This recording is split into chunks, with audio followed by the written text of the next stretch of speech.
भरतपुर गांव के लोग बहुत खुशहाल किस्म के लोग थे।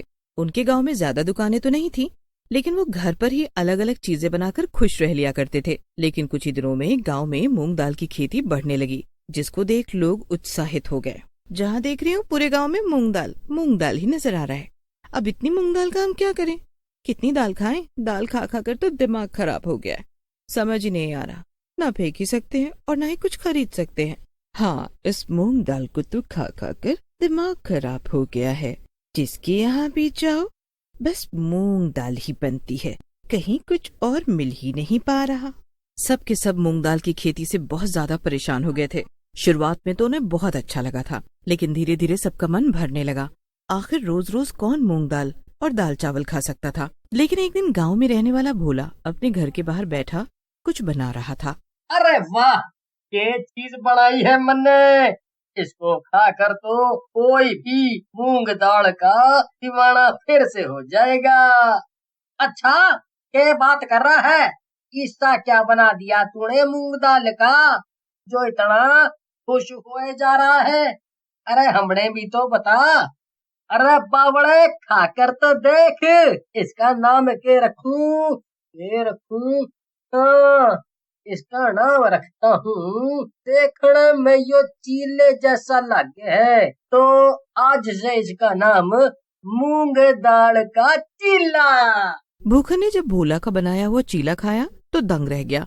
उसने सोचा, इतना अच्छा चीला, जो तो खाने में भी बहुत स्वादिष्ट है और सेहत के लिए भी अच्छा है। अब ये बात गांव में फैल गई। सबको पता चल गया चीला, वो भी मूंग दाल का। धीरे धीरे भोला गांव में प्रसिद्ध होने लगा। सब उसको मूंग दाल का मस्त चीला बनाने वालों से जानने लगे थे। हमारे हाथ का चीला खाओगे तो फिर वापस आओगे। इतना अच्छा चीला बनाऊं, कोई दिन भर खा सके है। खा कर देखो, फिर कहना। भोला की बात तो सही थी। भोला सच में इतना अच्छा चीला बनाता था कि सब उसके चीला के दीवाने हो चुके थे। लेकिन उन्हीं के गांव में एक लड़का रहता था जिसका नाम था प्रीतम। प्रीतम को भोला की ये प्रसिद्धि अच्छी नहीं लग रही थी। प्रीतम ने एक दिन देखा कि भोला चीला बनाता कैसे है। उसके अगले ही दिन प्रीतम ने भोला की जान ले ली।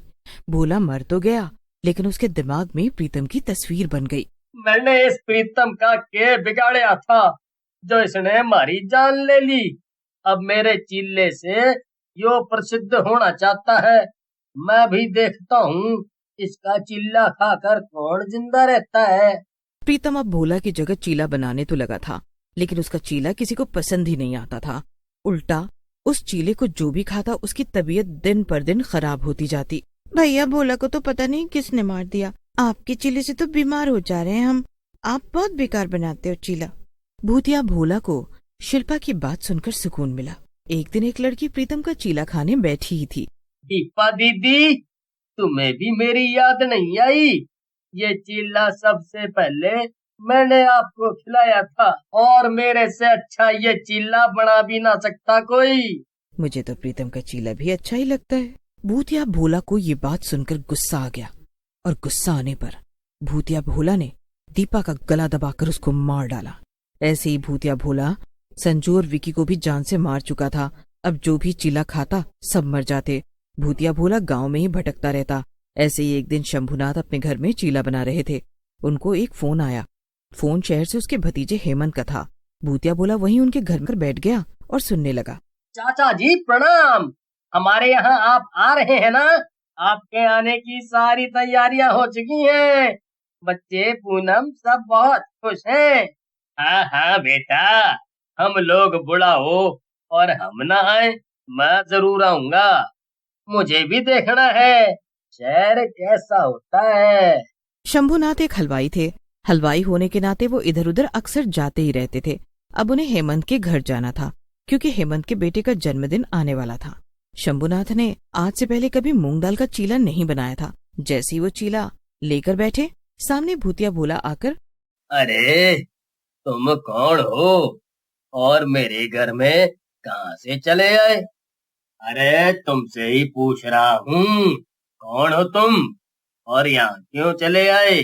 ये जो आप खा रहे हो ना, इस गांव में सबसे पहले मैं ही लेकर आया था, और इसको जो खाता है ना, मर जाता है। लेकिन आपको मैं मारूंगा नहीं, आप कल शहर जा रहे हो ना, मैं आपके साथ शहर जाऊंगा।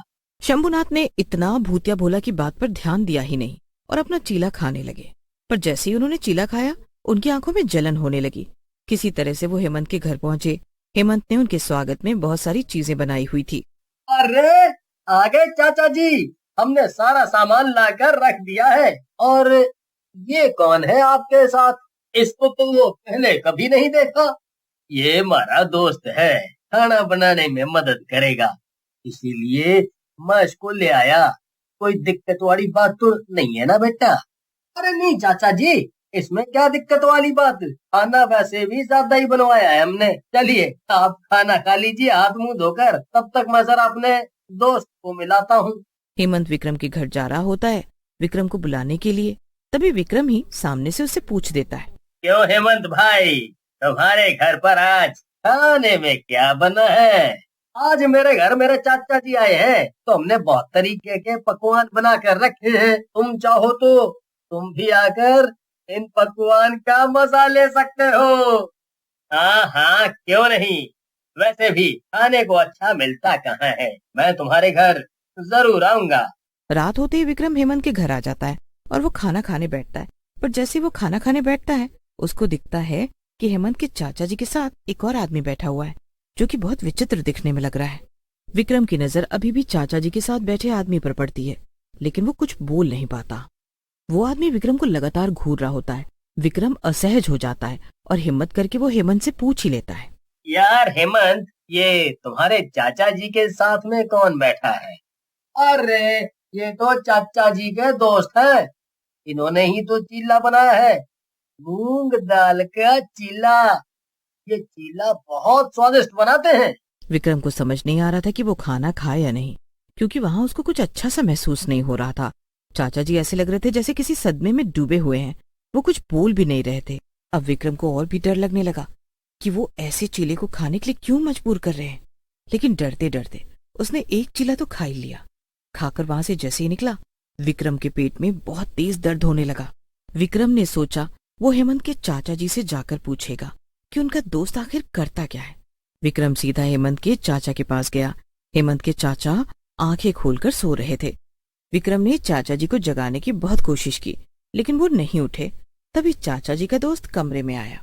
क्या हुआ बेटा, और मूंग दाल का चिल्ला खाना है? क्या खाना है तो बताओ, मेरे पास बहुत सारा पड़ा हुआ है। चीला? तुम क्यों मुझे चीला खिलाने के लिए पीछे पड़े हुए हो? ये चीला खाकर मैं क्या करूंगा? क्या तुम मुझे मारना चाहते हो? लेकिन मैंने तुम्हारा क्या बिगाड़ा है? ना ना ना ना ना, किसी ने मेरा कुछ न बिगाड़ा। मैं बस मशहूर होना चाहता था अपने चीले के माध्यम से। मैं शहर में आना चाहता था। जब से मैंने सुना कि शंभुनाथ शहर आ रहा है, तो मैं उसके चिपट लिया।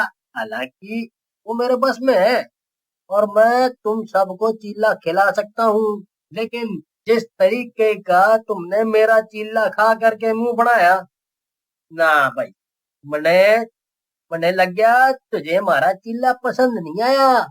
अब तो तुझे ये चीला खाना ही पड़ेगा। ठीक है, मैं तुम्हारा चीला खाऊंगा, लेकिन सिर्फ एक ही शर्त पर खाऊंगा, और वो शर्त है तुम यहाँ से हमेशा के लिए चले जाओ और हेमंत के घर में कोई तबाही नहीं मचाओगे। लेकिन अगर मैं ही नहीं रहूंगा तो मेरा चीला कौन खिलाएगा? यहाँ चीला किसी को पसंद नहीं आता, तो तुम यहाँ से चले जाओ। अगर तुम चले जाओगे तो मैं खुद लोगों को बताऊंगा कि मैंने भोला का चीला खाया था। भूतिया भोला खुश हो जाता है। विक्रम उसका दिल रखने के लिए 2-3 चीले खा लेता है। उसके बाद भूतिया भोला शहर छोड़कर चला जाता है, जिसके बाद हेमंत के घर की पार्टी अच्छे से मनाई जाती है और सब लोग खुश रहते हैं। विक्रम सबको सच में बताता है कि भोला अच्छा चीला बनाता था।